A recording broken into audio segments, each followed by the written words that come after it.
বাংলাদেশের ক্রীড়া সংক্রান্ত বিষয়ে দুর্নীতির কথা আমরা মোটামুটি সকলেই জানি। প্রতি বছর কোটি কোটি টাকা দুর্নীতি এবং দলের বাজে পারফরমেন্সের কথাও আমরা সকলেই জানি। কত টাকা যে ক্রীড়া বিষয়ক দায়িত্ববানরা মেরে দেয় সেই সংখ্যা আমরা জানি না, তবে ৯/৬ যে হয় সেটা সকলেই জানতাম। কাজী সালাউদ্দিন এবং নাজমুল হাসান পাপন যে বাংলাদেশে ক্রীড়ার যে সর্বনাশ করেছে তা পোষাতে অনেক দিন লেগে যাবে। তবে এখনও এই দুই কর্মকর্তার ব্যাপারে আমরা কোনো পদক্ষেপ নিতে দেখছি না। ফুটবলে সালাউদ্দিন এখনও দায়িত্বেই আছেন, তিনি এখনও পদ ছাড়তে নারাজ। তাহলে কি বাংলাদেশ ফুটবলের কোনোদিনও উন্নতি হবে না?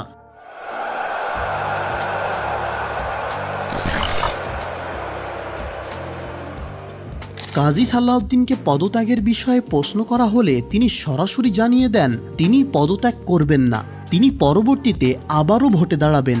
৫ আগস্টে শেখ হাসিনা সরকারের পদত্যাগের পর সালাউদ্দিনের পদত্যাগের কথা বলা হলে তিনি তা নাকচ করে দেন। কিন্তু শেখ হাসিনার পদত্যাগের সাথে কাজী সালাউদ্দিনের পদত্যাগের কি সম্পর্ক? কাজী সালাউদ্দিন ২০০৮ সালে সর্বপ্রথম এই পদে নিযুক্ত হন। শেখ হাসিনার মতো তিনি এই চেয়ারে সুপারগুলো পশ্চাতে লাগিয়ে বসে আছেন।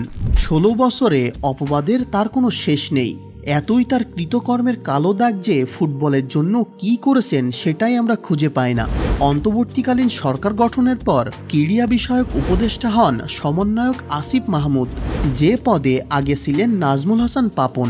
তিনিও মোটামুটি বাবা কোঠায় এই পদে সুপারগুলো লাগিয়েই বসেছিলেন। বিসিবির অবস্থা আমরা এখনও জানি না, কারণ পাপন সম্পর্কে এখন অবধি কোনো সংবাদ পাওয়া যায়নি। তবে সেও যে ক্রিকেট ধ্বংস করেছে তা নিয়ে আমরা সকলেই জানি। এই দুই ক্রীড়া বিশেষজ্ঞ ক্রীড়ার উন্নতি ব্যতীত সকল কিছুই সফলভাবে করেছেন। তাদের আসলে মূল কাজ কি ছিল? তাদের কাজ ছিল শেখ হাসিনার মানি লন্ডারিং সেক্টর তৈরি করা। তারা ফুটবল এবং ক্রিকেটের জন্য বাজেট তৈরি করে সেখানকার বাজেট কাজে লাগান না এবং সেই অর্থ থেকে নিজেদের কমিশনটা কেটে রেখে বাকিটা নেত্রীকে দেন। এখন যদি বলেন কি প্রমাণ আছে আপনাদের কাছে, আমাদের কাছেই কোনো প্রমাণ নেই। এটা আমাদের ধারণা মতে যা ঘটেছে তাই বলছি। তবে এটা শুধু আমরা নয়, অধিকাংশ মানুষেরই এটাই ধারণা।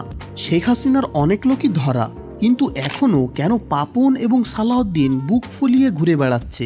এটাই হলো প্রশ্ন। তো এই বিষয়ে আপনার ওপিনিয়ন্সগুলো ডেফিনেটলি কমেন্ট করে জানাবেন এবং ফুটবল সম্পর্কে আরও নিউজ পেতে চ্যানেলটি সাবস্ক্রাইব করে সাথে থাকেন। কথা হবে পরের ভিডিওতে।